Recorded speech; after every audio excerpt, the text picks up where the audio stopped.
This is Brian with the Gauntlet. I'm sitting here with Paulo. Am I saying that correctly? Yeah, Paulo. Paulo of the band Trivium. How you doing today, man? Doing very well. Very, very well. You guys have been pretty much heavy, really working really hard. You've got a very busy tour schedule. Yes. How long have you guys been on the road? This tour has been about 2 weeks, and we go till December 8th. So it's full U.S. and a good amount of Canada. Oh, awesome. I've spent a great deal of time catching up with all things Trivium. I spent much of the day doing that, really trying to immerse myself. And this new record, the sin and the Sentence. sin and the sin and the sentence.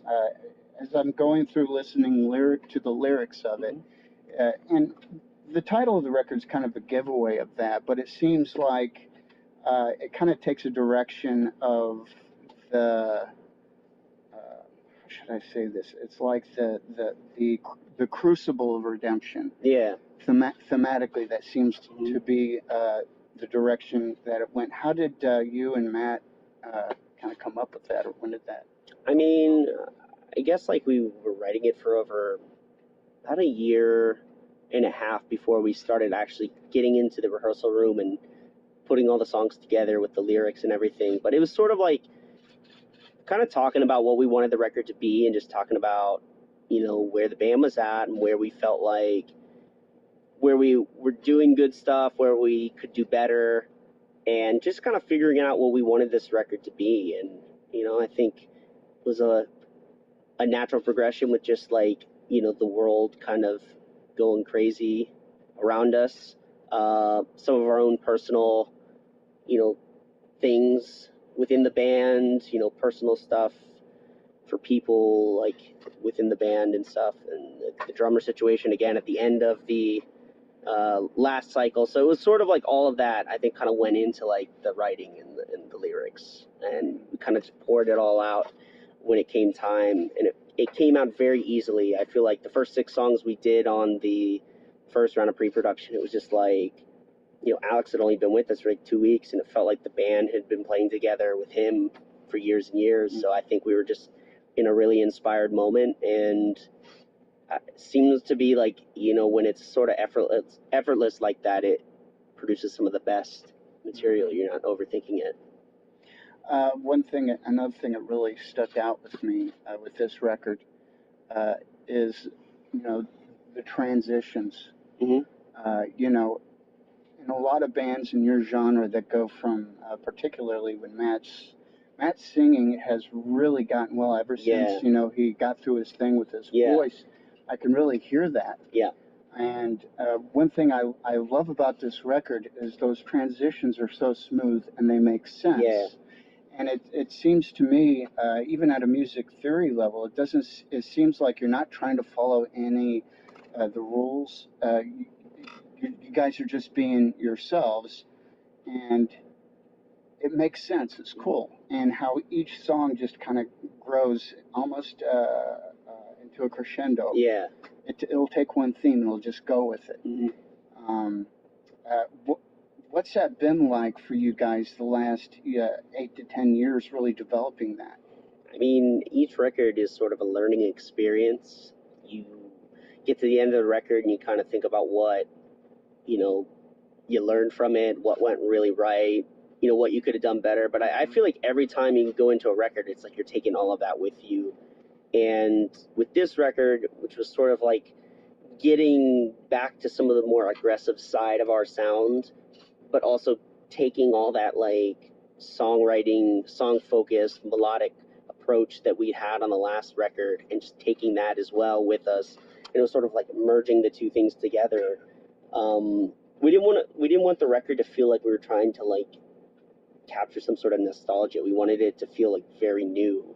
And so like when people hear the record, a lot of things that I've heard from fans, that it feels like our older stuff, but it's, it's like something new as well. It feels like nothing we've done, but something that's familiar. And so that was sort of like an awesome thing to hear, because we were trying to kind of capture that. And I think having Alex come in obviously brought something new to the table. And then just for the 3 of us, here since '04. It was just like learning along the way. You figured things out. You learn how to write.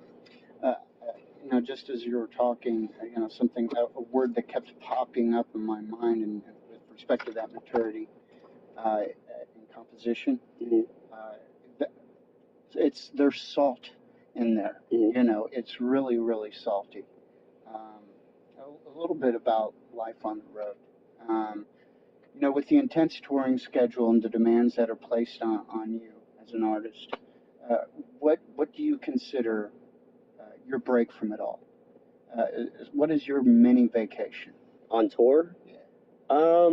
I think being able to like kind of, you know, exercise and work out is definitely part of it. I mean, I feel like that's such a must. I feel like it keeps you, I don't know, feeling good, and that's like such an important thing. And also being able to go out and find good restaurants and like experience a city or a town or a country you're in. That to me is just, even if you're away for an hour or two, just getting out of the monotony of being in a venue, because at the end of the day, every single venue is the same type of thing, and just sitting inside can be very dulling to the senses. You're just sort of like, all right, it's the same sound check schedule and the same songs being played on the PA, and it's good to break out of that for a while and just get out and have some time to yourself or to hang out with everyone. And same thing on the days off, using that day off to not just be off alone, but, hang out with everyone, hang out with the crew, have a good kind of family style dinner. That's always a great thing for us. And I think it keeps everyone very happy and engaged and not feeling alone on the tour. I think it's very easy to get into that where people kind of just break off from one another. And we've experienced that in the past when we were at sort of like lower points as a band internally, and we kind of learned that it's good to keep together as a tight knit group, and have a good time on tour. One thing I've observed in a lot of the live performances that I've seen, on YouTube and through other social networking outlets, is it's and a lot of artists that I talk to, they're the most coolest, sweetest human beings you ever met in your life. And when you guys get up there is so much energy. Yeah. There's so much rawness. And my boss and I, Kenneth, we were talking about this. And what's going on in your head when you're at that point? When you're where the rubber meets the road. It's Super Bowl time. There you are. What's going on through your mind with all that energy? I mean, some shows it's like easier to get to that point because I think like there's an energy already in the crowd when you hit the stage. And that to me is just like, it's just kind of, you go into this sort of like, I don't know, like this other state of mind where it just everything feels very like, I don't know, surreal in a way, but you're very rehearsed and confident in what you're doing, playing the music, so you can just enjoy it.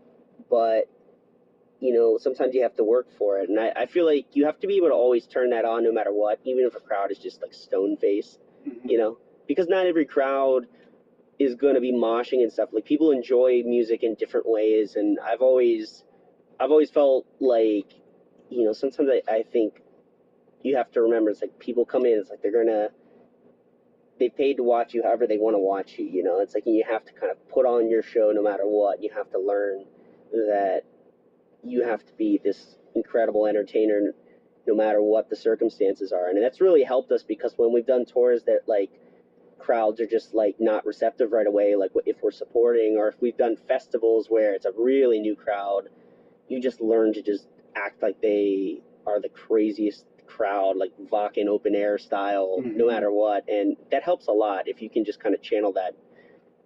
If it's the greatest crowd or not, I think people appreciate it, because the crowd that maybe wasn't moving around that much, they're going to go home and be like, that was an awesome show, that was the best I've ever seen. And that's what we're there for. We have to be able to get into that mindset. And for me, it's like, I just enjoy playing music, so to be able to get up there every night is such a great, fun release every day. And you can't take that for granted. Not many people get to get up there and have that sort of experience 30 times in a month and a half, and we're very thankful. And this tour has been one of our best U.S. tours ever. So we're letting it all out. I think this has probably been the most intensity we've put into the set in a long time. It just feels good, you know, like Alex is just slaying it at the kit back there, so the rest of us don't have to worry about anything but just engaging the crowd.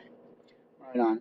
Tell me about that moment when you decided that doing what you're doing right now, when you decided that this was what you wanted to do. What was that moment, and what was it like for you?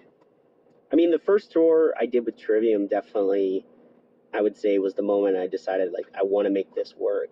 Because, you know, it was just, like, surreal to tour the country and have a show every other day or every day, and it just didn't seem like it was a real possibility. And, like, to do that, to actually come out of, like, high school and then a couple months later to do that was just, like, eye-opening. And I felt like, you know, for all of us, like, we were so young when we started, like, touring, like, full-time, that it was like, we have to throw every single thing into this because, you know, we're young enough now to where it doesn't even matter. You know, if this thing goes for a couple years and fizzles out, still young enough to go and try something else. So I think we all threw everything into this band, and I think that first tour for me was just like, yeah, I want to do this. I want to make it happen.